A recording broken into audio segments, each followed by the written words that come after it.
Pada hari ini insya Allah dalam rangka membahas Be a Better Family, aku ingin mereview sedikit apa yang aku sampaikan pada pertemuan yang kemarin. Pada pertemuan kemarin masih ingat ibu-ibu sekalian ada berapa? 4. Ada 4 perubahan. Ingat masih? Oke, satu perubahan apa namanya? Kognitif, perubahan akal. Yang kedua perubahan apa namanya? Afektif, perubahan perasaan, perubahan hati. Yang ketiga apa namanya? Perubahan motorik atau perubahan perbuatan. Yang keempat adalah perubahan apa namanya? Perubahan tingkah laku atau perubahan behavioral. Bagus. Oke, lihat baik-baik. 1 perubahan akal. 2 perubahan perasaan. 3 perubahan perubahan perbuatan. 4 perubahan tingkah laku. Ini bisa dibagi menjadi 2. Bisa dibagi menjadi berapa? 2. Akal sama perasaan jadi 1, sedangkan perbuatan dan tingkah laku jadi 1. Bisa difahami? Lihat ya, perubahan akal, perubahan perasaan jadi 1. Perubahan perbuatan, perubahan tingkah laku jadi 1. Berarti cuma 2 kelompok saja. Paham? Perubahan yang pertama namanya perubahan non-fisik. Perubahan apa? Non-fisik yang tidak kelihatan. Perubahan kedua namanya perubahan fisik, yaitu adalah perubahan yang kelihatan. Bisa difahami? Contoh, sholat itu kelihatan atau enggak kelihatan? Berarti termasuk fisik atau non-fisik? Bagus, ibu-ibu sini pintar, aku senang. Contoh lagi, puasa itu fisik atau non-fisik? Iman kelihatan atau tidak? Berarti fisik atau non-fisik? Bagus. Takwa itu non-fisik atau fisik? Bagus. Berarti perubahan ada 2, perubahan non-fisik dan yang kedua perubahan fisik.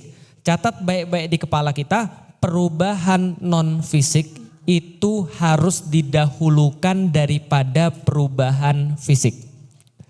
Oke, perubahan non-fisik itu didahulukan daripada perubahan fisik. Contoh, orang yang sholat itu tidak akan bisa sholat dengan benar kecuali dia sudah beresin imannya. Orang puasa tidak bakal bisa puasa dengan sempurna sebelum dia beresin imannya. Jelas sampai di sini? Karena iman adalah non-fisik, sementara sholat adalah fisik. Berarti yang lebih penting non-fisik atau fisik? Tapi fisik penting gak? Penting, tapi lebih penting lagi yang bagus. Aku pengen contohkan. Contoh, menurut ibu-ibu sekalian, kalau ada orang sholat sudah pasti beriman atau belum? Orang sholat udah pasti beriman atau belum? Udah pasti beriman atau belum? Mungkin beriman, mungkin tidak. Paham ya? Berarti belum tentu beriman. Kenapa? Karena orang sholat itu fisik. Tapi kita nggak tahu dia beriman atau tidak. Contoh lagi, orang kerudungan itu sudah pasti beriman atau belum? Nah, udah pintar. Orang kerudungan belum tentu beriman. Orang puasa belum tentu beriman. Orang naik haji belum tentu dia beriman. Paham sampai di sini?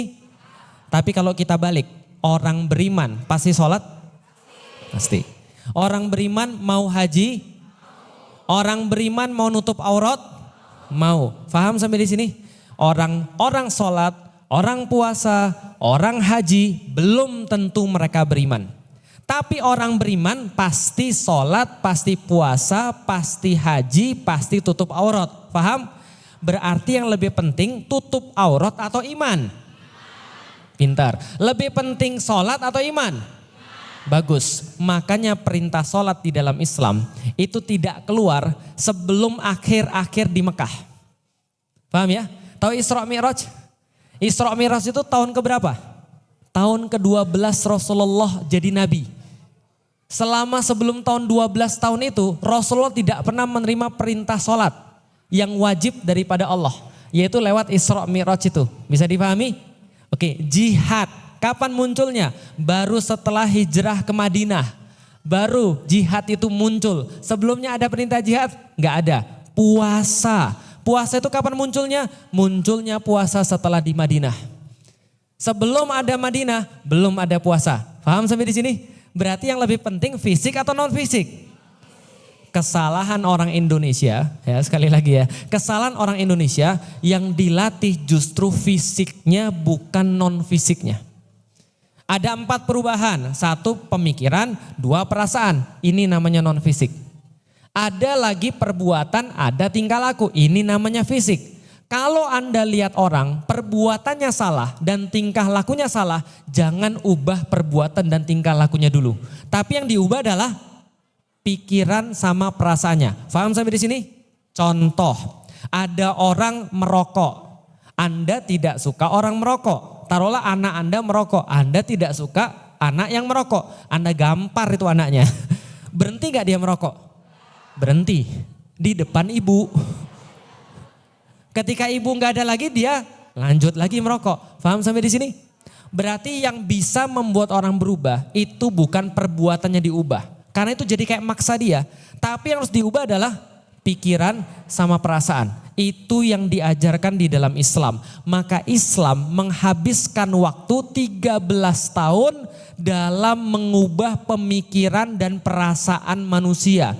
Setelah pemikiran dan perasaannya berubah, semuanya pasti berubah. Contoh, Felix Xiao masuk Islam tahun berapa? 2002. Apakah sebelum Islam dan sesudah masuk Islam wajahnya berbeda? Sama, aku tetap sipit, aku tetap putih dan tetap ganteng. Nah, misalnya gitu. Wajahnya nggak berubah, tetap laki-laki juga, nggak ada yang berubah. Yang berubah apa? Yang berubah pemikirannya. Kalau pemikirannya sudah berubah, yang lainnya pasti berubah. Perbuatannya berubah, kerasa sukanya berubah, pilih perempuannya juga berubah, memperlakukan orang tua berubah. Karena yang berubah apa dulu? Pemikirannya. Bisa difahami sampai di sini ibu-ibu sekalian. Oke, kita ambil contoh lagi. Kenapa pemikiran ini diubah lebih penting daripada mengubah yang lain? Lihat di dalam Al-Quran. Ibu-ibu pernah baca Al-Quran terus di atasnya ada tulisan Al-Alaq, Makiyah. Pernah lihat nggak? Apa artinya Makiyah? Ada yang tahu? Bagus. Suratnya diturunkan di Mekah. Ada yang tulisnya Madaniyah. Pernah lihat? Oke, aku mau tanya sama ibu-ibu sekalian nih. Apa beda surat-surat Makiyah sama surat-surat Madaniyah? Oke, surat Madaniyah panjang. Surat Makiyah pendek. Apalagi kira-kira? Oh, diturunkannya di Madinah. Kalau Makiyah di Mekah. Iya betul. Terus apa lagi kira-kira? Isinya, kontennya. Kalau Madaniyah berkaitan dengan iman atau berkaitan dengan hukum? Hukum. Berarti kalau ibu-ibu baca tentang hukum, kemungkinan itu tentang Madaniyah. Contoh, ya ayyuhalladzina amanu kutiba alaikumussyam kama kutiba alal ladzina min qablikum la'allakum tattaqun. Itu kira-kira ayat Makiyah atau Madaniyah? Karena nyuruh untuk puasa, ngasih tahu tata caranya puasa dan seterusnya. Itu ayat-ayat Madaniyah tentang syariat, tentang fisik atau non fisik. Fisik, bagus. Tapi coba lihat ayat-ayat Makiyah. Semua ayat-ayat Makiyah rata-rata pendek lalu berbicara tentang non fisik. Berbicara tentang yang gak kelihatan. Biasanya berbicara tentang yaumul qiyamah. Berbicara tentang kematian. Berbicara tentang Allah yang maha mengendalikan. Keesaan, tauhidnya Allah. Iqra bismi rabbikal ladzi khalaq. Khalaqal insana min alaq. Iqra wa rabbukal akram. Semua yang pendek-pendek. Surat Al-Qiyamah itu Makiyah. Surat An-Naba itu Makiyah. Surat Ar-Rahman itu Makiyah. Semua yang pendek-pendek dan banyak sekali pengingat-pengingat yang berkaitan dengan non-fisik itu adalah ayat-ayat Makiyah. Maka kalau ngajarin anak jangan mulai dengan bagaimana caranya. Tapi mulailah dulu dengan kenapa Anda harus melakukan ini. Kemarin sudah sedikit kita bahas ditanya jawab kan ya. Kenapa kita melakukan kayak gini? Karena Rasul pun melakukan dengan cara seperti tadi. mengajarkan kepada anak-anak. Kenapa? Ibnu Abbas sini deh. Iya, gimana ya Rasulullah? Ibnu Abbas kalau mau minta, mintalah hanya pada Allah. Karena kalau seandainya seluruh manusia menghalangi engkau, tapi kalau Allah berkehendak, Allah akan kasih walaupun manusia semuanya menghalangi kamu. Kalau kamu berlindung, berlindunglah pada Allah. Karena kalau seluruh manusia berkumpul mencelakakan kamu, kalau Allah nggak pengen kamu selamat, itu ajaran Rasulullah pada Ibnu Abbas. Itu berarti fisik atau non fisik? Tapi Rasul belum pernah setahu saya bilang, Ibnu Abbas sini ngelihat aku sholat. Kenapa? Karena dimulai dulu dengan non fisik. Orang kalau sudah paham non fisik, maka fisiknya mudah banget. Fisiknya mudah banget. Contoh, Felix Yao masuk Islam sudah bisa baca Quran atau belum? Belum. Sudah hafal huruf hijaiyah belum? Belum. Jangankan huruf hijaiyah, bulan-bulan di dalam Islam aja saya nggak ngerti. Baru setelah masuk Islam, aku belajar. Setelah masuk Islam, 3 bulan setelah masuk Islam, aku alhamdulillah sudah bisa baca buku bahasa Arab. 3 bulan. Kenapa bisa cepat? Karena aku tahu kenapa aku harus masuk Islam. Kenapa aku harus belajar. Tapi kalau ada orang tidak ngerti kenapa harus belajar, cuma dipaksa saja, maka dia akan pergi ke pesantren, dia ngafal Quran, pulangnya dia nggak ngerti apa yang dihafal. Dia belajar tentang sholat, pulangnya dia nggak mau sholat. Dia kemudian akan pergi, lalu kemudian dia akan belajar baca Quran, pulangnya dia juga nggak mau baca Quran. Kalau dia tidak tahu kenapa. Aku ambil contoh, baru kejadian pagi sebelum aku mau pergi nih. Istriku bilang, Koko sholat duha. Lalu kemudian jawabannya apa? Nah, lihat ya, ini bawa anak ustadz juga anak orang biasa. Anak saya jawab, sholat duha kok setiap hari. Paham maksudnya? Kalau misalnya kita yang terjadi apa? Ngamuk gitu kan ya. Sholat duha kok tiap hari. Kenapa? Karena yang dia pahami sholat duha bukan sholat wajib. Itu yang dipahami. Lihat apa yang di dalam kepala dia, yang di non fisik dia. Sholat duha bukan sholat wajib. Kenapa aku harus sholat duha tiap hari? Itu kan susah. Oke, itu dalam pikirannya. Kalau aku bilang sholat duha sekarang, kalau enggak kurang jajan. Misalnya kayak gitu. Kira-kira dia berubah? Dia sholat duha. Tapi dalam hatinya, sholat terus. Emang sholat bisa ngasih kita rezeki misalnya. Bisa dipahami teman-teman sekalian. Artinya kalau andaikan kita fokus pada yang 3-4, pada perbuatan dan tingkah laku, kita sudah kalah. Tapi fokusnya adalah pada pemikiran. Aku coba ngomong pada, emang Koko kalau makan tiap hari atau tidak? Tiap hari. Nah kalau makan tiap hari, maka kita terima kasih sama Allah juga tiap hari. Dan sholat duha itu adalah terima kasih pada Allah. Kalau seandainya Abi misalnya ngasih Koko makan, Koko terima kasih ke Abi. Allah lebih layak diterima kasihin. Itu yang kita ngomong, walaupun agak kesel juga sih. Ya tapi kita akan coba untuk membenahi bagaimana cara berpikirnya. Bisa dipahami Bapak Ibu sekalian. Jadi kalau ada lihat orang maksiat, kita nggak jadi langsung emosi. Kenapa kita nggak emosi? Karena kita tahu yang salah bukan perbuatannya, yang salah bukan tingkah lakunya, tapi yang salah adalah akalnya dan juga dan perasaannya. Aku pernah kasih tahu tentang orang di tempat gelap nyari barang. Sudah pernah kasih tahu? Belum ya? Sekarang aku mau kasih tahu. Di satu ruangan tuh gelap banget. Tapi ada orang bisa ngelihat lewat CCTV yang bisa lihat di dalam gelap. Pernah lihat yang ada inframerah? Nah, tapi orang di dalam ruangan itu nggak bisa lihat sama sekali karena nggak ada cahaya. Karena dia nggak tahu apa-apa. Maka dia disuruh nyari kunci buat keluar dari ruangan itu. Paham sampai di sini? Dia disuruh nyari apa? Kunci. Masalahnya di ruangan itu bukan hanya ada kunci, tapi ada barang-barang yang lain. Ada pisau, ada gergaji, ada makanan yang sudah busuk, ada juga mohon maaf kotoran kucing misalnya ada di situ. Orang suruh nyari apa? Kunci. Namanya orang nggak bisa ngelihat, jadi dia ngapain? Dia pegang-pegang semua, betul? Dia pegang-pegang semua. Aduh, tiba-tiba luka. Kenapa? Karena dia megang pisau. Ibu-ibu yang ngelihat lewat CCTV, bodoh amat tuh orang. Sudah tahu itu sudah tahu itu bukan kunci, itu pisau tapi masih dipegang. Luka lah tangannya. Dia pegang-pegang lagi, ada yang lembut, terus ini ada apa lembut, terus dia cium, ternyata kotoran. Kira-kira ibu ngelihat itu lucu atau enggak? Lucu, karena ibu ngelihat mereka enggak ngelihat. Paham? Orang maksiat itu adalah kata para ulama, mereka maksiat karena mereka enggak tahu. Karena ilmu itu kayak cahaya. Ilmu itu membuat orang jadi tahu. Kita yang sudah nggak maksiat, taruhlah, ngelihat orang yang maksiat kadang-kadang lucu. Sudah tahu khamr tuh mahal. Bisa kalau kamu nggak minum khamr bisa beli rumah baru kamu, kan itu kan ya.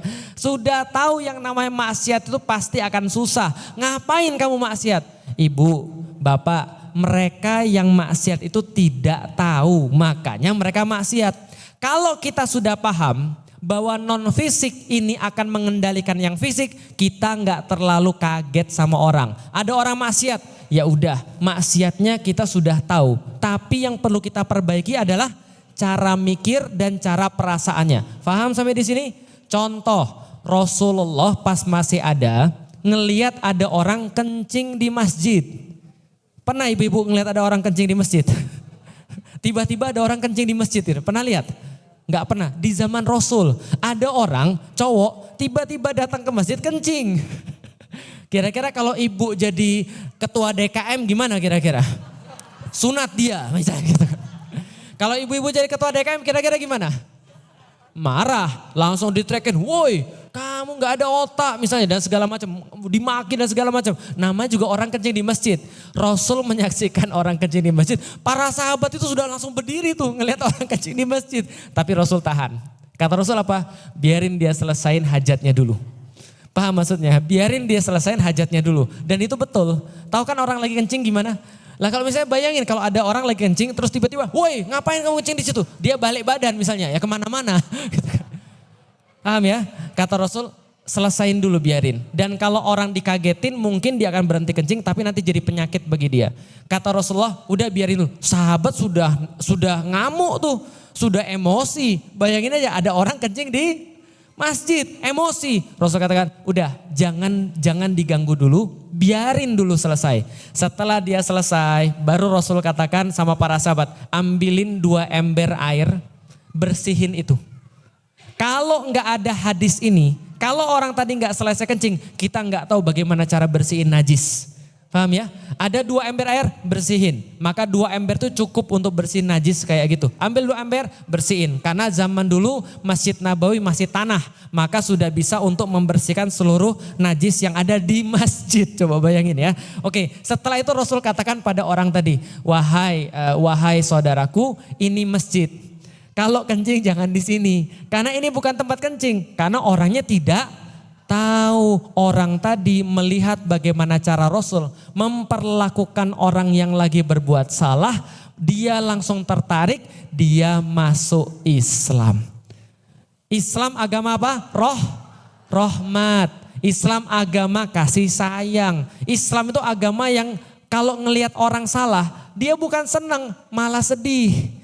Tapi kalau kita ngelihat orang maksiat, pertama kali kepikir di kepala kita, makanya, nah itu bukan rahmat itu kayaknya. Paham ya? Itu seneng ngelihat orang salah. Kalau ada orang yang salah kita malah seneng nasihatin dia. Enggak, harusnya kita merasa sedih. Balik lagi dalam perubahan fisik dan perubahan non fisik.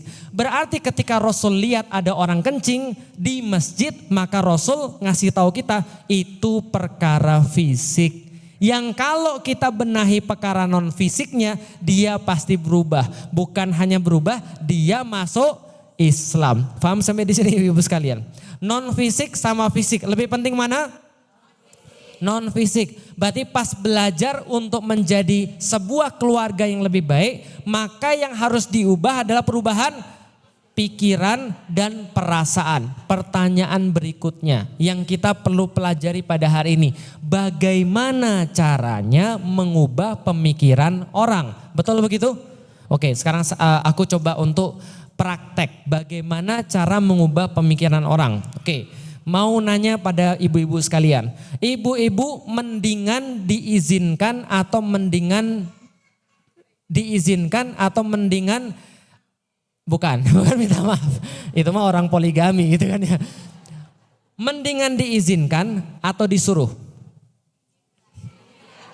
Mendingan diizinkan atau disuruh? Yang diizinkan angkat tangan. Bagus. Yang disuruh angkat tangan. Dikit. Oke. Aku akan buat ibu-ibu ngubah pilihan dari diizinkan menjadi disuruh. Mau? Nah, aku contohin caranya. Oke, aku pengen cerita ya ibu-ibu sekalian ya. Setelah ini aku mau nanya, kita lihat berubah atau enggak ibu-ibu sekalian. Aku mau cerita. Ada dua karyawan. Karyawan pertama minta izin ke bosnya. Bos, gue minta izin ya bos. Ya, izin apa? Berlibur bareng keluarga. Kemana? Ke Istanbul. Berapa hari? Kira-kira 10 hari bos. Oke, saya izinkan potong cuti. Ini yang pertama. Yang kedua, karyawan sini. Ya, gimana bos? Kamu pergi ke Istanbul ya? Hah? Iya ke Istanbul. Berapa hari? 10 hari. Ngapain di sana? Liburan sana sama keluargamu. Aku lihat wajahmu sumpah banget. Loh, saya nggak punya uang bos. Kamu ini ngeremehin saya ya. Saya ini bos kamu, tau nggak? Kalau saya sudah nyuruh, maka seluruh tiketmu ditanggung, maka apapun ditanggung. Kalau ada apa-apa, ini nomor saya, kabari saya. Sedangkan yang karyawan pertama tadi, kalau ada apa-apa, bosnya nanggung? Enggak, kan dia sudah diizinkan. Nah sekarang siapa yang mau diizinkan? Angkat tangan. Siapa yang mau disuruh? Enak kan jadi pesuruh Allah kan ya. Kita itu semua hambanya Allah. Kalau Allah sudah nyuruh, Allah pasti ngasih kita semuanya. Kenapa ibu-ibu bisa berubah pemikiran? Karena satu, adanya kualitas argumen. Kedua, adanya kuantitas argumen. Oke, satu apa namanya? Kualitas argumen. Yang kedua apa? Kuantitas argumen. Manusia akan berubah kalau dikasih tahu terus ilmu. Kalau ilmunya kualitas akan lebih cepat, dan kalau ilmunya terus menerus dikasih tahu akan cepat. Makanya sabar, karena ilmu itu harus berulang-ulang. Di dalam Al-Quran berapa kali Allah ngulang-ulang ayat? Di dalam surat Ar-Rahman, fabi ayyi ala'i rabbikuma tukadziban. Berapa kali diulang? 31 kali. 31 kali. Pas saya ngafalin surat Ar-Rahman, aku bilang gini. Pertama, pas ngafalin surat Ar-Rahman aku bilang, bagus juga nih surat. Kenapa? 31 isinya fabi ayyi ala'i rabbikuma tukadziban. Gak usah dihafal 31-nya. Tapi yang aku bertanya-tanya adalah, kenapa diulang-ulang? Sampai 31 kali. Ibu-ibu tahu kenapa diulang-ulang? Manusia itu ndablek. Karena itulah perlu diulang. Nih aku kasih tahu ya. Penelitian marketing mengatakan bahwasanya orang baru akan kepikir beli produk ibu-ibu sekalian kalau sudah lihat 19 kali iklan. Itu baru kepikir, belum beli loh. Berapa kali? 19 kali iklan. Maka di luar sana orang yang jualan saja cuma untuk dapat duit, mereka perlu berapa kali dilihatin orang? 19 kali. Kalau ibu cuma bikin iklan sekali terus ditinggal, itu produknya nggak akan laku. Harus terus menerus 19 kali baru orang kepikir, baru mau beli. Paham sampai di sini? Ndableknya orang Quraisy lebih parah. 13 tahun Rasulullah berdakwah, masih aja terima kasihnya bukan sama Allah. Sampai Allah ulang 13 kali, fabi ayyi ala'i rabbikuma tukadziban. Itu kayak seorang ibu nanya ke anaknya, nak mana lagi yang ibu gak penuhin kamu nak?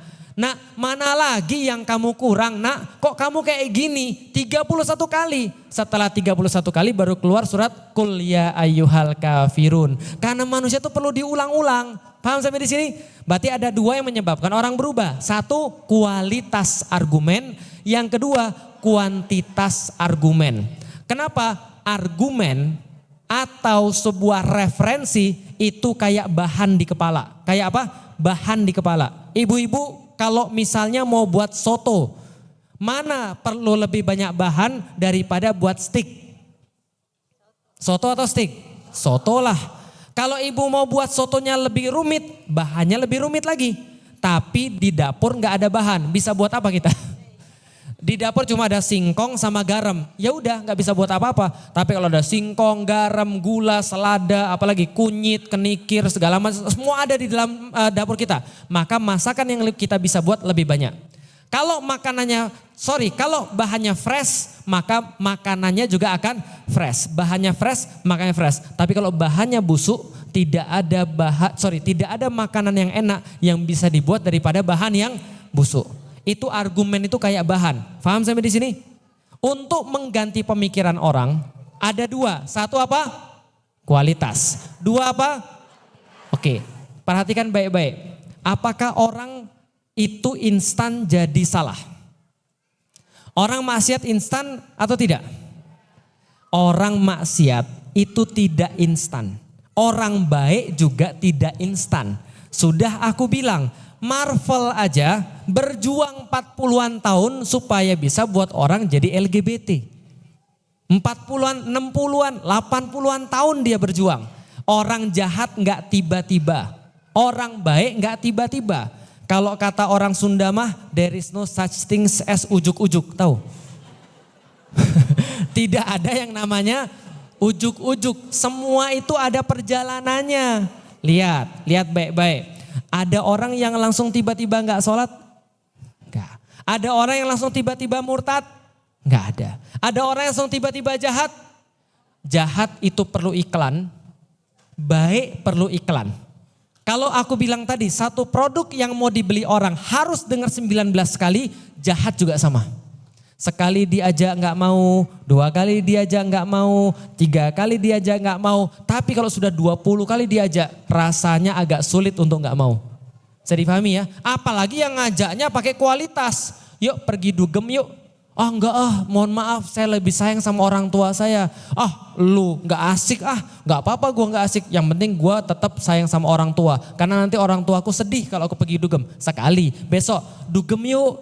Ah enggak mau besok dugem yuk udah enggak apa-apa, enggak ada apa-apa kok di sana. Baik-baik aja kok di sana. Nanti kamu gak usah masuk enggak apa-apa, nemenin kita aja. Kan yang lain juga lihat, itu juga anak ustazah juga pergi dugem. 2 kali, 3 kali, 4 kali. Lama-lama dia mikir gini, ya enggak apa-apa kali ya. Nyobain, bisa dipahami kira-kira saya? Setan itu sabar. Dalam menggoda manusia itu sabar. Baca di dalam Al-Quran, goda Adam aja berapa banyak dia.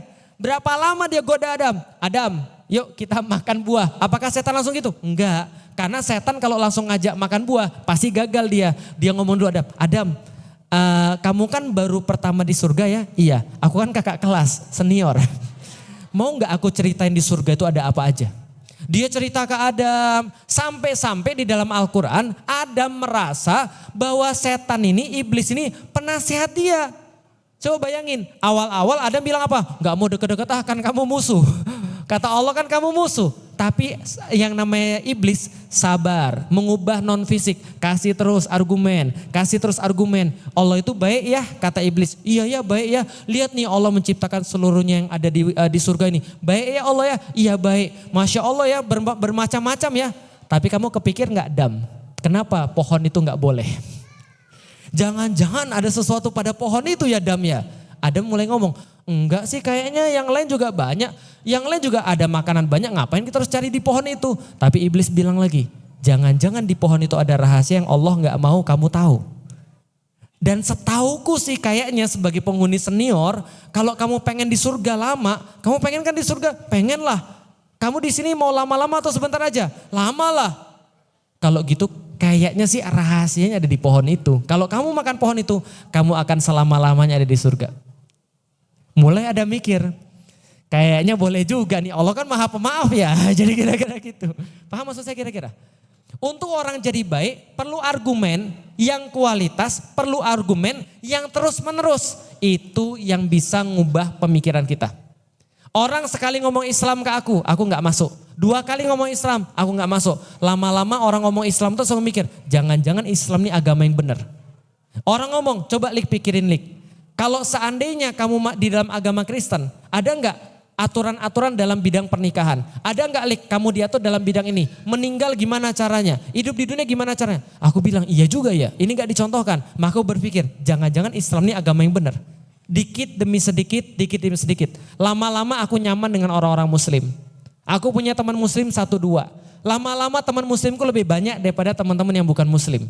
Artinya referensi aku terima lebih banyak lagi. Argumen yang aku terima lebih banyak lagi. Sampai tingkat ketiga aku satu kos dengan orang-orang muslim. Di rumah kos ada 7 orang muslim, 2 doang yang bukan muslim. Aku dan temanku. Setiap pagi aku ngelihat mereka subuhan. Mereka panggil ustadz kajian di rumah, aku dengar dari kamar. Lalu kemudian mereka beraktivitas, aku lihat. Suatu hari mereka bawa bendera Aroya, bendera hitam tulisan La ilaha illallah Muhammad Rasulullah. Bendera Rasulullah. Aku lihat begini, keren banget di bendera ya. Aku nggak tahu apa artinya, yang aku lihat keren aja. Ada tulisan kaligrafinya, terus aku bilang berseloroh, kalau aku megang bendera ini kayaknya aku nggak takut mati. Padahal masih belum muslim. Kenapa? Karena informasi-informasi Islam terus datang ke aku. Mereka punya buku, aku baca. Ibu-ibu tahu ketika pertama kali aku datang ke Ustadz Fatih Karim, aku bawa buku siapa? Aku bawa buku temanku, judulnya Sistem Pergaulan di dalam Islam.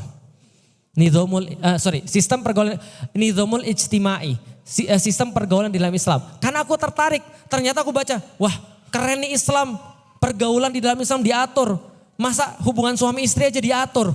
Pertama kali aku bawa buku itu, aku tanya sama Ustadz Fatih Karim, Ustadz ini apa maksudnya? Ini Ustadz ini apa maksudnya? Karena referensi-referensi terus ngalir ke aku. Bisa dipahami? Perlahan-lahan tapi pasti aku berubah. Alhamdulillah Allah bukakan hidayah. Karena yang namanya manusia, walaupun sebanyak apapun argumennya, walaupun sekualitas apa argumennya, kalau Allah nggak ngasih yang nggak bisa. Kita udah bahas kemarin. Akhirnya alhamdulillah melalui kesabaran orang-orang muslim di sekitarku, aku bisa berubah. Bisa dipahami sampai dengan sekarang? Islam agama rahmah. Artinya apa? Kita ngubah orang bukan kita paksa. Maka Allah sampaikan di dalam Al-Quran, la ikraha fiddin. Nggak ada paksaan dalam agama. Nggak pernah Islam itu maksa Anda. Islam tidak pernah maksa manusia. Ada yang protes, Ustadz Islam katanya nggak pernah maksa. Tapi kenapa kemarin Ustadz bilang kalau nggak sholat masuk neraka? Itu kan dipaksa. Oke, coba lihat baik-baik. Nggak ada yang pernah maksa Anda di dalam Islam. Tapi begitu Anda sudah masuk Islam, Anda harus ikut aturan Islam. Adil atau tidak adil? Contoh, Anda nggak pernah dipaksa untuk masuk ke rumah saya. Tapi begitu Anda masuk ke rumah saya, aturan saya. Sepakat? Anda tidak pernah ada yang maksa masuk ke Eropa. Tapi begitu Anda masuk ke Eropa, Anda ikut aturan Eropa. Mau nggak mau, Anda harus nyetir di sebelah kiri, bukan sebelah kanan, gitu kan ya. Anda harus misalnya berbahasa Inggris. Anda nggak ada yang maksa pergi ke Singapura. Begitu Anda sampai ke Singapura, aturan dia. Paham sampai di sini? Islam tidak pernah maksa orang. Tapi ketika orang itu sudah tahu keindahan Islam, maka dia masuk ke dalam Islam dan nurut pada aturan Islam, itu merasa sangat sukarela. Itu kenapa kita harus fokus bangun pemikiran dulu, bangun iman dulu, baru kita naik level kepada bab-bab yang berikutnya. Itu pembahasan pada hari ini tentang fisik dan non-fisik. Yang mana yang lebih penting, fisik atau non-fisik? Fisik penting atau tidak? Penting, tapi lebih penting non-fisik. Non-fisik ada dua, benar. Non-fisik harus ada dua yang diubah. Pertama apa? Yang kedua apa? Perasaan. Gimana cara mengubah pemikiran? Kualitas argumen. Yang kedua? Nanti kita akan lanjut pada pembahasan yang lain. Monggo silakan kalau ada pertanyaan. Tapi sebelum ada pertanyaan ibu-ibu dan bapak-bapak sekalian, karena kita sudah sampaikan, kita pengen untuk menjadi sebuah keluarga, menjadi jamaah benar-benar di Al-Muttaqin ini. Dan kita sudah sampaikan dari awal, kita coba untuk berkontribusi ke masjid. Alhamdulillah kemarin saya sudah ngobrol sama DKM dan DKM menyambut baik dengan rencana-rencana yang pengen kita lakukan. Rencana yang paling dekat akan kita lakukan adalah program Itikaf Ramadan. Dan insya Allah kita akan berusaha semaksimal mungkin untuk bisa melayani para jamaah terkhusus yang di sekitar Masjid Al-Muttaqin. Baik itu adalah anak-anak, baik itu adalah ibu-ibu, baik itu adalah bapak-bapak ataupun siapapun yang memerlukan untuk bisa itikaf di masjid. Maka akan sangat baik sekali ketika kita berusaha untuk berkontribusi kepada masjid.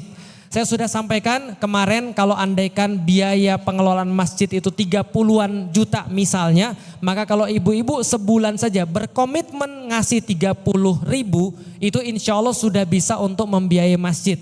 Dan ternyata kabar baiknya bukan 30 juta, ternyata 65 juta. Nah, jadi kira-kira gitu. Ya bayangin aja betapa banyak kebaikan yang sudah dikasih masjid ini kepada kita yang kita bisa ambil alih. Karena bagi seorang muslim amanah adalah sebuah kesempatan untuk bisa berpahala, untuk bisa mencari kebaikan lebih banyak. Maka saya persilahkan kepada pengurus daripada majelis untuk bisa mengedarkan kotak infak ataupun pengambilan infak yang sebaik-baiknya dari jamaah sekalian. Ingat, berikan infak yang terbaik. Insya Allah, Allah pasti akan menjadikan infak kita itu sebagai apapun yang kita hajatkan. Apakah itu adalah penghapus dosa kita, Apakah itu adalah sebagai penolak bala daripada kita ataupun sebuah pemenuhan daripada hajat doa-doa kita. Saya selalu bilang kalau misalnya kita berinfak, kita bersedekah, jangan minta lebih banyak daripada yang kita lakukan. Ya Allah, aku sedekah 10.000, mudah-mudahan aku dikasih 100.000. Tidak begitu ceritanya.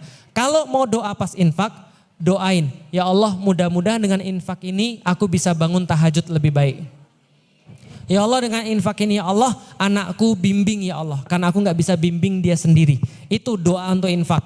Jangan pernah berharap lebih banyak. Wala tamnun tastakthir. Jangan memberikan dengan harapan lebih banyak kata Allah, tapi berdoalah ketika infak. Saya biasa kalau lagi naktir anak-anak yatim atau lagi naktir orang-orang tahfiz, saya selalu bilang, doain ya semoga anak saya dimudahin hafalan Qur'annya.